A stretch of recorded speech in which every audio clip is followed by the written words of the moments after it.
Ladies and gentlemen, my name is Totalbiscuit. Well, it seems like after the last video, some knickers have been twisted on the subject of Max Payne 3, and more accurately, cutscenes. I don't think it's really down to the fact that a lot of people liked Max Payne 3 and therefore got very mad when I said that I didn't. I think it's more down to a lack of understanding when it comes to storytelling. I don't think people really understand how stories can be told without them being just presented in a non-interactive form.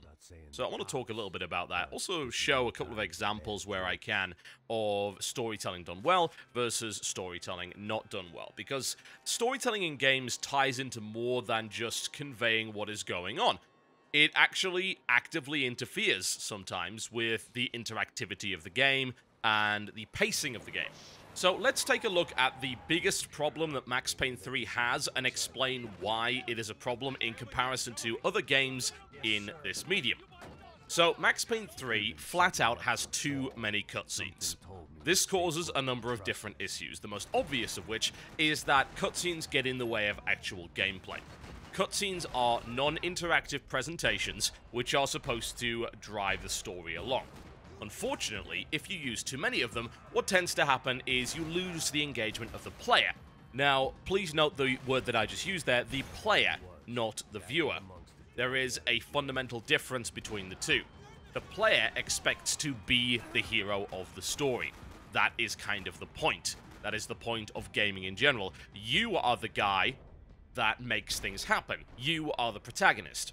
Your performance is what directly affects the game. If you win or lose, if your character lives or dies, that is down to you, the player. Whenever that control is taken away from you, that runs the risk of losing the immersion factor and disengaging the player from the world. The non-interactive nature of cutscenes in general turns the player into a spectator. Players don't want to be spectators. Ever since I started gaming, when I was 3 years old, so that's 24 years ago now, it was all about me being the hero. Me. It sounds selfish, doesn't it? But that is what games were originally based upon, from Space Invaders onwards, really. Save the world from alien invasion. Save the facility from demonic invasion. Destroy the invaders, blah blah blah. Even in other genres, this is the case. You are the hero. You are the hero that wins the race, or wins the football game. You unravel the mystery, you solve the puzzle, you. Operative word being you. So whenever the game takes control away from you, you have to scratch your head and say, well, why? Especially if the game then does something that advances the story. It's like, but hang on, I didn't do that. That wasn't me. That was the game taking control away from me and saying, sorry, little Timmy, you've had long enough, let someone else have a turn. No, as the protagonist, it is my duty to move the plot along. It is not the game's duty. Now, don't get me wrong. I'm not being unreasonable here. I know for a fact that cutscenes are required sometimes to do things the engine cannot do. More often than not, players need a little bit of a nudge in the right direction. If they reach a certain point, there may be a set-piece cutscene that advances the story somewhat, and then it gives control right back to the player, and that, for the most part, is fine, when done correctly. When you do it too much, then the player can't really get into a rhythm. They don't feel comfortable with the game. Max Payne is very similar to this. I've played some more of the game. You can see some in the background here. And it's still having the same kind of issues.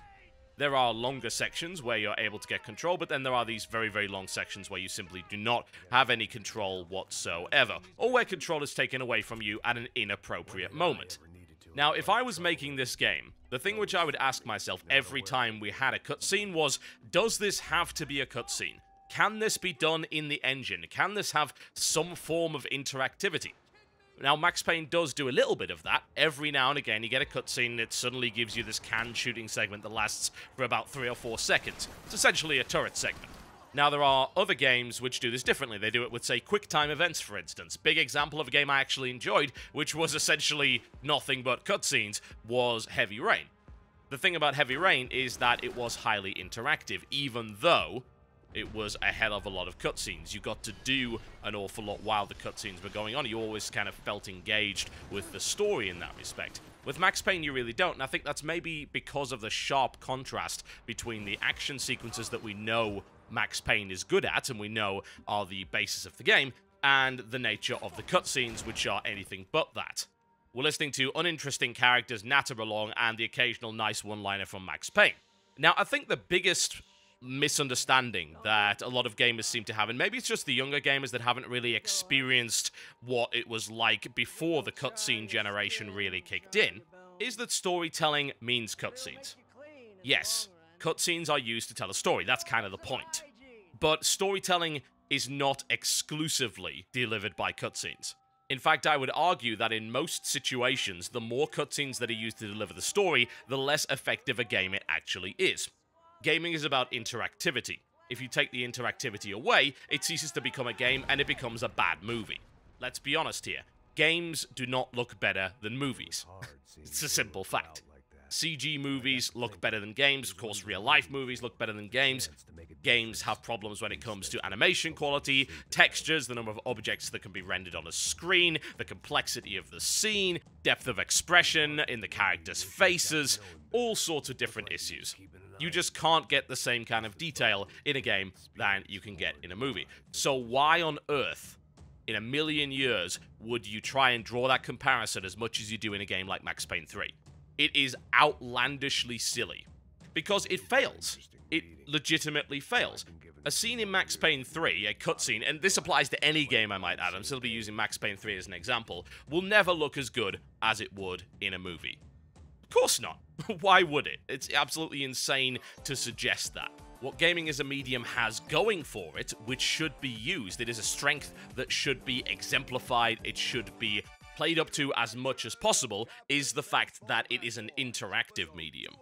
So if you can do what's done in a cutscene in the gameplay engine and allow the player to do it, then you should allow them to do it.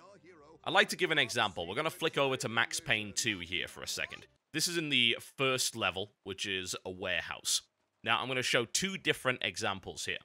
So every now and again, you get cutscenes in Max Payne. That happens, yeah? I'm not saying that Max Payne 1 and 2 did not have cutscenes. They did.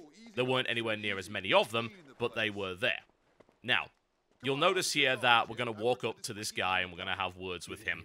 And he is going to open the door. We're going to follow him along, and there's going to be a little conversation going along in the background as we follow him. This is all done in the in-game engine, and I can move around freely. He's still going to go to the door one way or the other. That is scripted, but how I get to the door really is up to me for the most part. And you might think, well, why is that important? Well, let me show you what happens if you decide to take action in this scene. This is the same scene over again, and what we're going to do this time is we are going to shoot the guy in the back of the head, straight away. Because this guy is a bad guy. He is disguised as a cleaner. He is really one of the gangbangers in this particular area. I can just shoot him in the back of the head, no problem. The game will allow me to proceed. That is a minor storytelling element, but so very, very important. Why is it important? Because in Max Payne 3, this kind of thing would have been a cutscene. In a lot of modern titles, this kind of thing would have been a cutscene. There would have been no choice and involvement from the player. I prefer controlling my character. I prefer the game to have to sometimes wait for me.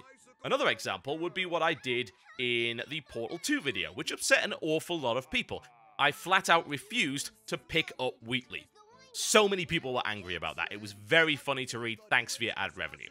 But the point is, it was me that stopped the story. The story could not continue because of my stubborn refusal to pick up that annoying little robot. And that's okay. I am the protagonist. It is my duty to push the story along. And if I don't do that, the game's going to punish me by just not letting me continue. That's okay. The problem with modern gaming experiences is that more often than not, in third-person and first-person shooters, those genres being the ones that tend to suffer from this the most, you are ushered along. You are herded. You often lose control of your character, you get a cutscene, or you're forced to walk along. You're forced to lower your weapon, for instance. Battlefield 3 is a prime example. The first few levels of that, in fact, the entire sodding game. Really annoying in regards to how restrictive it is. Where is the freedom to be the player, not the spectator? Now, don't get me wrong, I do not have high expectations for this. I don't have ludicrous, completely out-of-this-world expectations. I don't expect to suddenly be able to leave my unit in Battlefield 3, go AWOL, and set up a fruit stand business in the middle of Afghanistan. I have no interest in that. That is irrelevant to me. But what I do expect is the game to actually allow me to play it within the context and rule set up by the game itself. And more often than not, cutscenes flat out prevent you from doing that. So your response to this is, oh, well, that means you don't care about story. No, I do care about story when it's well delivered. Cutscenes are only one way to deliver story. The absolute best way a game can tell a story is to allow you to live it. It's not showing it to you, you are in it. You are part of the story. That is the fundamental principle of gaming. You are part of the story. As soon as you cease to become part of the story, and Max Payne, who you are inexplicably possessing through the powers of the mind, becomes the only part of the story, you are ejected from it. You are kicked out of the party. You are not welcome here anymore. That is a nasty feeling of disconnection to have. A great example of storytelling would be Half-Life, for instance. Not a lot of dialogue in that game. Indeed, the protagonist is entirely silent. You experience the events in first person. That game does not have cutscenes. You walk through the events. The events are happening around you. You experience them. Sometimes they kill you. That's okay. That's the point. That's the point. You are part of the game world. You are not set aside from it. You are not a floating, ethereal observer. You are in that world. What about a few other examples? Let's have a look at RPGs, for instance, because they tend to be very cutscene heavy, very dialogue heavy. Now, there is a difference between dialogue and cutscenes. A very important one. More often than not, dialogue sequences allow you to make choices. Now, you might ask, well, why is that important? What's the difference between watching a 20-minute cutscene and listening to 20 minutes of dialogue? Well, it comes down to how it engages the player. Because you have to make dialogue choices, it is important for you to be paying attention to the dialogue that precedes those choices, because more often than not, that will shape how you respond. Don't get me wrong, there are some players that decide to just mash the same option over and over again. Maybe they do it for a statistical reason, for instance. Maybe they just pick the dark side choice every single time. But in a role-playing game, as far as I'm concerned, you should be playing a role, and in order to do that, you need to be informed. How do you get informed? You do so by listening to the dialogue. That itself is inherently engaging. How could it not be? There are other ways to do it. You can do a cutscene that has a QuickTime event, for instance. Some people really don't like that. Some people do. Some games do it very, very well. Some do not. Example would be, say, Mass Effect. Mass Effect has the interrupt option for either Paragon or Renegade. You can interrupt a conversation. That's a pretty cool thing to be able to do. And in combination, of course, with the dialogue system, what you have is a game where all of the speech actually engages the player. Playing Mass Effect 1 and 2, the thing that I enjoyed most about that game was talking to people. It was always engaging. Watching cutscenes with Max Payne, for instance, not so much. Watching cutscenes in an FPS, not so much. Because I want different things from third and first person shooters than I do from RPGs. Mass Effect is a curious one, of course, because it actually manages to finely balance the two. I would say that for a lot of players, the dialogue sequences are more important than the third-person shooter action sequences in Mass Effect. There are very few games that manage to pull that off. Max Payne has the opposite problem, in that the action sequences are far more engaging than the cutscenes ever will be, and indeed the game was built up as that. It is the third in a trilogy of third-person John Woo-style action shooters. You expect certain things from the franchise. If you do not get them, then problems will arise. I feel at this stage that telling a story is actually the most difficult thing, the biggest obstacle that many game developers are having to struggle to overcome, because they don't really understand how to do it. Or more to the point, they have people coming in to the industry that don't understand how to do it. As fidelity rises, as budgets rise, as people demand bigger blockbuster experiences, we seem to be losing what makes a good story in a video game versus what makes a good story in a television series or, of course, in a movie. It is not the same. Principles are being applied from movies that are not actually relevant in video games. Just a minor point, for instance, an example, if you will.